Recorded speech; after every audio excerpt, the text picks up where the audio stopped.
Hello everybody and welcome to the second Premier Challenge in Los Angeles of the 2018 VGC format. Today we're going to show you the top 8 match between Brian Chavez and Juan Manrique. Brian went 5-1 and Juan went 4-1, so we're going to see these two guys face off as they're loading their DSs. Got some very interesting teams on both sides. Brian running a bit of a standard team and Juan running a really interesting archetype that has just recently gotten more popular. And we're going to see the teams here. We have Brian with the Patricia cartridge running Amoonguss, Tapu Fini, Aegislash, Cresselia, Landorus, and Charizard, with Juan running Accelgor, Incineroar, Landorus, Tapu Lele, Gengar, and Zapdos. Most likely the Mega Gengar here, and of course the Lele Accelgor combination with Accelgor having the Psychic Seed, giving it double speed due to its Unburden ability, allowing it to go for fast acid sprays, almost like a fake Tears from a Whimsicott, or final Gambits as well to take quick knockouts, as well as having Encore as well, kind of like a priority Encore. And we see this, it's a very solid team. We have Incineroar, of course, providing fake out support for the potential Zapdos to set up a Tailwind, or for Gengar to set something up as well. And of course Brian running a really standard team with the Landorus Charizard and Landorus Cresselia kind of core, with Aegislash, which is a really interesting fit here, along with Amoonguss, which is also quite interesting with Tapu Fini. We see Brian leading Aegislash and Landorus, very interesting here, and we see the Accelgor and Lele lead already. So we can see here that this Accelgor is actually in a really good position to simply just Final Gambit the Landorus as soon as it gets on the field, with Final Gambit not affecting the Aegislash, but Landorus cannot really switch into anything that would be very keen on taking this Final Gambit, except for possibly the Cresselia. This Landorus will most likely die to the Final Gambit. We do see the Intimidate go off before the Psychic Surge, so that does confirm it that it is a Scarf Landorus. And I think the play here would probably be to switch out the Landorus for Brian and maybe go for some sort of super effective move onto the Lele. Of course, the Lele can always protect, so we might be seeing something go into the Accelgor as well. And Juan looks like in a really good position to just simply Final Gambit anything in the Landorus slot and maybe protect the Lele. And we do see Landorus switch out as the most obvious play into Amoonguss, which will pretty easily take this Final Gambit. And we see the Acid Spray. So Juan making the read, most likely going for a Psychic into the Amoonguss slot, and yes, so he does go for the Psychic into the Amoonguss slot. Very good play from Juan. Amoonguss is going to go down here, and he still has the option to Final Gambit anything there. And we do see the Ghost DMZ coming out from the Aegislash on Brian's side, most likely targeting the Tapu Lele, probably sacking his Amoonguss there, either protecting itself from a Final Gambit and sacrificing the Amoonguss from dying to a possible Psychic and Acid Spray combination. We're gonna see the so we see the Z-move target the Cresselia. Probably gonna pick up the knockout here, as it is super effective, and we do see Lele going down. So good play from Ryan. They're trading the Amoonguss for the Tapu Lele. Don't know if that is exactly the best trade that we can think of, considering that this Accelgor will most likely be able to pick up a knockout onto the Landorus, or anything that really comes in the next turn. And we see Gengar coming in on Juan's side, which is actually very important, because he can hit Aegislash for super effective damage, forcing it to most likely King Shield, and that could be a very easy read on Juan's side. And Accelgor can again go for another really fast Final Gambit into the Charizard slot. So Juan looks like he's in a really good position here to kind of control the game by simply taking a free knockout and pressuring the Aegislash into either King Shielding or possibly just dying to the Shadow Ball. So it's a very interesting position for Brian here. I think he's going to be losing at least one of his Mons on this turn, unless he has some sort of bulk into Aegislash that can survive a Shadow Ball. And we do see the Gengarite activating, evolving Gengar into the Mega Gengar for gaining that Shadow Tag ability. So that will be trapping Charizard in here, and we see Charizard Mega Evolve into the Y form, setting up the Sun. So I'm not 100% sure, but I am pretty certain that this Axelgor's final Gambit will be knocking out the Charizard if he does go for it. And we see Charizard protecting, maybe going for a double protect here. No, so we see the final Gambit going in there. Oh, the final Gambit! We see the Shadow Ball going into the Aegislash slot, and that picks up the knockout. So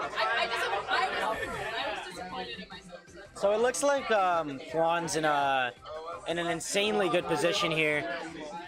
He can pretty much just pick up a final Gambit onto any Pokemon that he wants, and Gengar's Shadow Ball will most likely pick up a knockout or come close to picking up a knockout on anything else. So I wouldn't be surprised to see a possible Protect in final Gambit or a possible Acid Spray plus an attack. This is not looking too great for Brian here. He will most likely be losing one of his Mons, and he will also most likely be losing this game if it doesn't turn out the other way. So Juan playing really well with the Axelgor, really forcing Brian into a really horrible position where he really couldn't do much. I would have liked to see the double protect play to possibly live the Shadow Ball from Gengar, and we see Gengar protecting, so most likely a final Gambit coming from here. And Charizard protecting the second time, and we see final Gambit going into the Charizard, and into the Landorus actually, and that does pick up the knockout. So Landorus will not be doing anything this turn, and Charizard could have possibly picked up some extra damage, but the Landorus most likely did not have protect there. So, and we see Landorus coming out here, so not a really good position from Brian, as Rock Slide will pick up the knockout. And unless it misses, then that would actually be an interesting scenario here if Rock Slide were to miss. Charizard can still pick up a knockout, and Rock Slide does not miss, so that is game one. Juan will be taking this game in a very dominant fashion, really controlling the pace of the game and not giving Brian any leeway or room to really do anything against him. So really good playing from Juan there, taking the 2-0 win. Adjustments I would like to see from Brian here is most likely not to lead the Aegislash, to keep the Axelgor guessing into to keep the Axelgor guessing whether the Aegislash will be switching into possible final Gambits and picking up pretty clean knockouts. I'd like to see a possible Charizard Landorus lead to really put the Axelgor and the Tapu Lele into pretty bad positions. Both giving Landorus and Charizard the option to either go for a super effective Flamethrower, Heat Wave, Rock Slide, etc. that would most likely be picking up the knockout onto Axelgor. So we will most likely see something of the sorts coming out here. And of course, Axelgor having a 135 base speed, a really, really fast Pokemon, picking up really fast knockouts on most things into the format. So we'll see what the leads are here. Again, we have Brian playing the Mungus, Tapu Fini, Aegislash, Cresselia, Landorus, Therian, and Charizard Y, as we saw earlier, and Juan running the Axelgor Lele core with Final Gambit and the Psychic Seed with Landorus, Therian, Mega Gengar, as we saw, and Zapdos and Incineroar. We didn't see Zapdos and Incineroar in the last two games, which I don't think are extremely necessary. Of course, if Brian decides to bring some of his more bulkier Pokemon, such as Tapu Fini and Cresselia, we might actually have to see some of Incineroar and Zapdos' actions, as the game would have played out a lot differently if Brian did bring in. And he's already locking in. Maybe he thought that he underestimated this team from the start and kind of got hit really hard and now knows what adjustments he has to make. And of course, he will have to be prepared for multiple leads, including this potential Incineroar Zapdos lead or the Tapu Lele Axelgor lead, which both can really, really deal a lot of damage to Brian. So it'll be interesting what he goes for here. Juan taking a longer time, possibly trying to think about whether he should switch it up between the Axelgor and the Tapu Lele. I would think that it's a quite solid lead for him there. He will most likely be able to pick up some Acid Spray, Psychic knockouts, or Final Gambit knockouts, but we'll see here. And again, we do have this game 2. Brian has to win the next 2 to take this to take this one to top 4, and Juan only has to win the next one to take the series. So we'll see what happens. And we have Brian leading again with the Aegislash, but this time with the Amoonguss, possibly trying to redirect. And we actually see a very different lead here. We actually do see the Gengar and Incineroar lead, which is very solid for Brian. Brian's Amoonguss will most likely be able to redirect something with a Rage Powder. And the Aegislash can always pick up a really fast knockout onto this Gengar, as it will be able to live a Shadow Ball from Gengar in its shield form. So it's a very interesting position for Juan here, as he would have most likely benefited a lot more from the Tapu Lele Axel Gore lead. Switching it up, not going in his favor here. I would really like to see Brian possibly take a really quick knockout onto the Gengar here to prevent the Shadow Tag from affecting him to prevent him from getting affected by the Shadow Tag too much. And we see Brian taking all of the time with only 5 seconds left on his clock. And see Amoonguss switching out before the Shadow Tag can activate, and Cresselia coming in, most likely trying to read into the Fake Out or possible Flare Blitz. We do see the Gengar Mega Evolving, going to trap the Cresselia in here. Of course, the Aegislash is not affected. And we see Taunt coming from the Gengar onto the Cresselia. Very good play, and we see the immediate Z-move from Brian, the Ghost DMZ, which is very surprising to be faster than the Incineroar, as the base speeds are quite similar, if not the Aegislash being slower, but this will be a one-hit knockout onto the Mega Gengar here, so no more Shadow Tag, although the Cresselia will be taunted, which is not the best of scenarios for Brian, preventing him from setting up a possible Trick Room, or from helping hand or ally switch support to his opponents. And we see the Flare Blitz actually will be coming out. Interesting who he targets, and he does target the Aegislash, so Aegislash will also be going down here, but Incineroar will be taking a lot of damage. And I do think this is a very good trade for Brian, as he can freely bring in possibly his Amoonguss, or Landorus would be much better if he did bring it, and we'll see what he goes for here.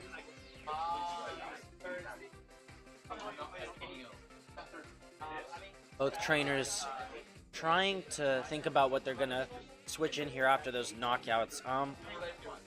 I would really like the Zapdos on Juan's side to come in here, which would do very, very well if it does have the Hidden Power move on it. And I would also really like to see the Landers come out. And we do see Tapu Lele coming from Juan's side, and Charizard actually coming from Brian's side. Very interesting points here, as Heat Wave does tend to miss, as well as we did see that Brian did not reveal whether he had Overheat or Flamethrower. Either of those moves will not be able to deal enough damage to the Incineroar. So, and we do see that Cresselia is taunted, and Brian did try to go for the Moonlight, which is shown here. So it would be very interesting to see what these two trainers go for. I would really like to see the Cresselia switch out, although that is a very obvious play. Icy Wind might be the better play, considering that the Lele might be Scarfed, or the Lele might potentially be faster than this Charizard. So, or the Lele might be running Z-Ally Switch, so we don't completely know. Charizard will be protecting here, probably trying to shield from any D moves or knockoffs. And we do see the Z move coming from Juan, and it does... Well, it might be Shattered Psyche, but... And it is a Shattered Psyche, most likely going into that Charizard slot. So good protect from Brian, although he will be taking some super effective... Or not super effective, some really high damage here. And because he didn't Mega Evolve, he doesn't get the special defense boost that he needs to live that a little better. And Cresselia does go for the Icy Wind, reducing the speed of both the Incineroar and the Tapu Lele by one stage. Might benefit the Zard depending on the speed investment he has on it, but it does look like the Tapu Lele is a Z-move variant, so it will not be outspeeding the Charizard. And we do see the Wiki Berry, or Iapapa Berry, knocked off on Brian's side. Brian not looking like he's in a very fantastic position, and he does want to go for this helping hand, but of course, he is still taunted by the Gengar, so he looks like in a very bad position. A knockoff will be able to take out this Cresselia, and Namungus is a very obvious switch-in for him, so I don't know what Brian can really do here, because a Lele Psychic will most likely take out the Charizard, and although Charizard can go for the overheat onto Tapu Lele, it will not make that big of a difference because the Incineroar is still there, -2 special attack, and there's just not much that Brian can do here. I think Cresselia was a poor decision on Brian's end to bring. I feel like the Landorus might have been a really good Mon to bring in the back, and Brian takes all of his time, and really, there's not much he can do here. We do see Charizard Mega Evolving, and we're gonna see what he tries to go for here. Possibly a critical hit onto the Lele with this Heat Wave. Drought does come out, boosting all Fire-type moves. This Flare Blitz, even going into the Charizard, will do very decent damage, and we see the Protect from Juan's side. Very smart play there. And Charizard goes for the overheat onto the Incineroar, possibly attempting to knock it out, and it does not work. So it does look like Brian will not be able to really deal the damage that he needs to win this game, as his Cresselia will most likely be taking getting knocked out by his Incineroar, as it takes very, very minuscule damage, if any. And we do see Flare Blitz coming out into the Cresselia, probably, into the Charizard. This still picks up the knockout because of the Sun boosting the Fire-type attacks and the rest of that. And I don't think this is a fantastic position for Brian, as he would have been benefited if he were to go for the Helping Hand or if he were able to go for the Trick Room. But the taunt sacrifice from Juan's side was actually very, very good, and we are going to see this forfeit from Brian's side. Very well played from Juan, very well played from both of them. Juan just controlled his momentum a lot better than Brian was able to, and we do see the forfeit. Good games from both of these players. We will be seeing Juan moving on to the top 4, so we will see you at the next match of Top Cut.